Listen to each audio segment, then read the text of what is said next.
अब तक की जांच में जो बात सामने आई है उसके मुताबिक आधा दर्जन से ज्यादा फ्लैट तो साधारण परिवार से आने वाली अर्पिता के नाम पर हैं। इसके अलावा भी अकूत संपत्ति है। ईडी को बेलघरिया में रेड के दौरान जिस फ्लैट से दस्तावेज मिले हैं उसमें कई दस्तावेज ऐसे फ्लैट्स के हैं जिनमें रियल इस्टेट कंपनी है और ये रियल इस्टेट कंपनी उन्हीं एड्रेस पर रजिस्टर्ड है जहां से कैश मिला था।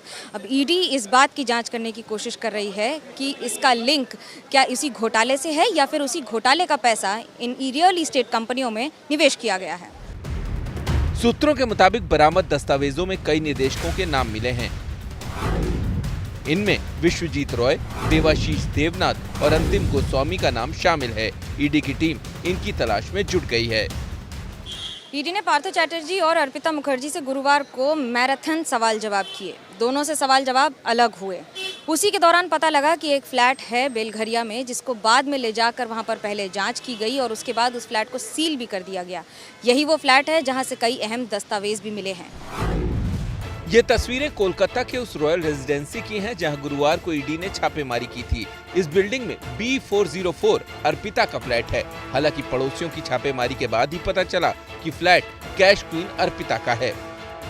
इस बीच भर्ती घोटाले के आरोपी गिरफ्तार पूर्व मंत्री पार्थ चैटर्जी ने सियासी सनसनी फैला दी है, ये कहकर कि उन्हें षड्यंत्र के तहत फंसाया गया है, किसी की साजिश है इसके पीछे।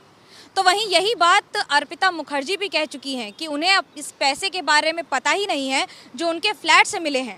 हालांकि एक बात जरूर कही है कि पार्थ चैटर्जी उनके घर का इस्तेमाल कैश रूम के तौर पर करते थे।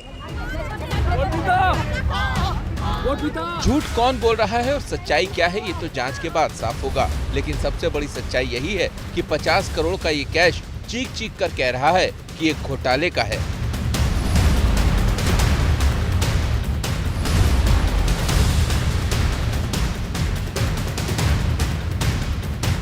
पार्थ और अर्पिता की जान पहचान काफी पुरानी है, इसलिए माना यह जा रहा है कि अर्पिता के नाम की जो संपत्तियां मिल रही हैं या फिर जो कैश बरामद किया गया है उसका सीधा कनेक्शन पार्थ चैटर्जी से है।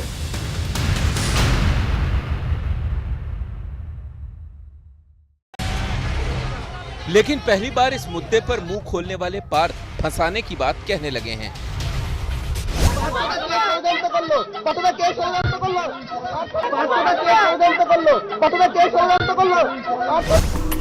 तो सवाल ये कि क्या वाकई में पार्थ को कोई फंसा रहा है? अगर हाँ, तो फिर पार्थ को कौन फंसा रहा है? या पार्थ खुद को बचाने के लिए फंसाने की बात कह रहे हैं? क्या घोटाले के तार अभी और गहरे हैं? कैश कांड में गिरफ्तार दोनों आरोपी पार्थ चैटर्जी और अर्पिता एक दूसरे को सालों से जानते हैं। कोलकाता की एक दुर्गा पूजा समिति के जरिए दोनों साथ आए थे। एबीपी न्यूज के पास साल 2019 का एक वीडियो है जिसमें दुर्गा मंच समिति के मंच पर पार्थ चैटर्जी के साथ अर्पिता मौजूद हैं और मंच से ममता बनर्जी बोल रही हैं।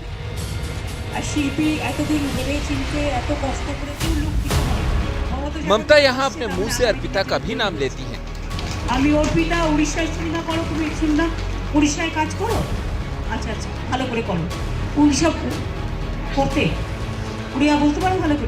हालांकि पक्के तौर पर यह नहीं कहा जा सकता कि ममता कैश कांड में गिरफ्तार अर्पिता को जानती ही थी, लेकिन ये वीडियो अर्पिता के रसूख की ओर तो इशारा करता ही है।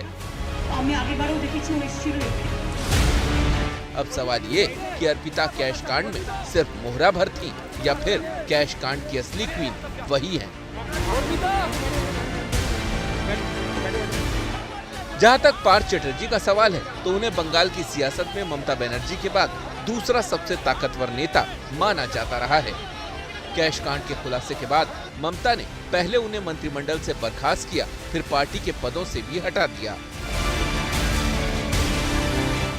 जिस घोटाले में ममता के मंत्री पार्थ चैटर्जी ने अपनी कुर्सी गंवाई और गिरफ्तार हुए, जरा उस घोटाले को भी जान लीजिए।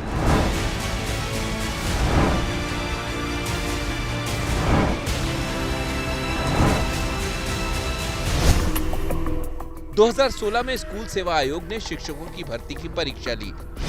2017 में रिजल्ट आया तो गड़बड़ी के आरोप लगे। हाईकोर्ट में अर्जी लगी तो भर्ती रद्द हुई और जांच के आदेश दिए गए। सीबीआई की जांच में पैसों का लेन देन मिला तो ईडी ने जांच शुरू की। इसी साल अप्रैल मई में सीबीआई ने पार्थ चटर्जी से पूछताछ की थी और फिर 22 जुलाई को करोड़ों का कैश मिलने के बाद ईडी ने उन्हें गिरफ्तार किया और तब से रोज नए नए राज सामने आ रहे हैं। एबीपी न्यूज को जो जानकारी मिली है उसके मुताबिक कुछ रसूखदार महिलाओं के साथ ही कई अधिकारियों के लिंक इस घोटाले से मिले हैं, जिसे ईडी पुख्ता कर आगे की कार्रवाई करने में जुटी है।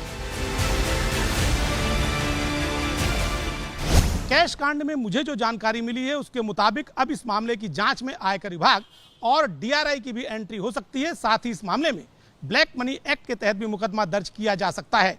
आयकर विभाग ने इस मामले में गिरफ्तार अर्पिता की पिछले 5 साल की आईटीआर तलब की है। साथ ही छापेमारी के दौरान बरामद एक सीडी दिखाकर भी मंत्री पार्थो से पूछताछ की जा रही है।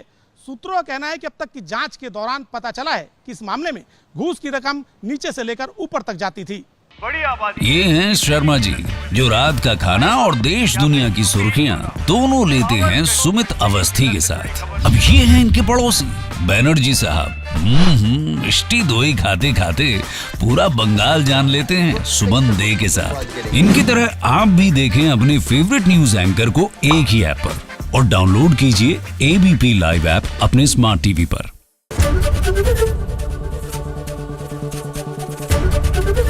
एबीपी न्यूज आपको रखे आगे।